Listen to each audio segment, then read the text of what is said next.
இந்த மகாலட்சுமின்றவள் செல்வம் மட்டும் கிடையாது, சந்தோஷத்தையும் அள்ளி தருபவள். அப்ப சந்தோஷம் இருக்கிற இடத்துல என்ன இருக்கும்? நிம்மதி இருக்கும். இந்த நாளன்று மகாலட்சுமி என்னெல்லாம் கோலம் போட்டு வணங்கணும் அப்படின்றத நம்ம பார்க்கலாம். ஏன்னா பொதுவாக நவராத்திரி அப்படிங்கும் பொழுது எப்படி இந்த பெண்மணிகளுக்கு எல்லாம் புடவை கட்டுறது சந்தோஷமோ, ஒரு நாட்கள்ல ஒரு கோலம் போடுறது அப்படிங்கிறதும் விசேஷம். அப்ப இந்த நாளன்று படிக்கட்டு வகையான ஒரு கோலம் நீங்க ஸ்கிரீன்ல பாக்குற மாதிரி இந்த ஸ்டெப் வைஸ் கோலம் போடுறது ரொம்ப ரொம்ப நல்லது. அதே மாதிரி நெய்வேத்தியம் பார்த்தீங்க அப்படின்னா கல்கண்டு சாதம் நீங்க அம்பாளுக்கு நெய்வேத்தியம் பண்ணீங்கன்னா ரொம்ப ரொம்ப விசேஷம். ஜாதிப்பூ இந்த வாசனையா இருக்கு அப்படின்னு நம்ம சொல்லுவோம். அந்த வாசனை பூ அப்படின்னா மல்லிப்பூ, முல்லைப்பூ சொல்லலாம்.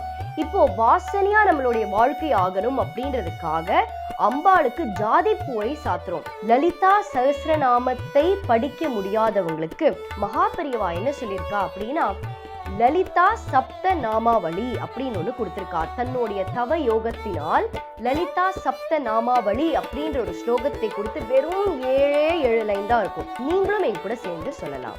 ஓம் ஸ்ரீ மாத்ரே நமஹ, ஓம் ஸ்ரீ அன்னதாயை நமஹ, ஓம் ஸ்ரீ வசுதாயை நமஹ, ஓம் ஸ்ரீ சச்சாமர ரமாவாணி சவ்யதக்ஷிண சேவிதாயை நமஹ, ஓம் ஸ்ரீ கடாக்ஷ கிங்கரி பூத கமலா கோட்டி சேவிதாயை நமஹ, ஓம் ஸ்ரீ சிவசக்தியைக்ய ரூபிண்யை நமஹ, ஓம் ஸ்ரீ லலிதாம்பிகாயை நமஹ.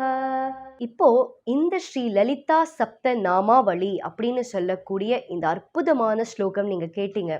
இதை ஸ்கிரீன்ஷாட் எடுத்து வச்சுக்கோங்க. அப்படி இல்லைன்னா எழுதி வச்சுட்டு இந்த நவராத்திரி காலத்துல மட்டும் கிடையாது, தினம் நீங்க இந்த ஸ்லோகத்தை பாராயணம் பண்ணா அவ்வளவு விசேஷம். இந்த நவராத்திரி காலத்துல கண்டிப்பாக எல்லார்கிட்டையும் சொல்ல வேண்டியது என்னுடைய கடமை அப்படிங்கிறதுனால இந்த ஸ்ரீ லலிதா சப்த நாமாவளியை எழுதி வச்சுண்டு தினம் இதை சொல்லுங்க. இந்த நாளன்று முக்கியமா மகாலட்சுமியை வணங்கி இந்த ஸ்லோகத்தை முடிந்தால் 108 முறை பாராயணம் பண்ணா அவ்வளவு விசேஷம். நன்றி, வணக்கம்.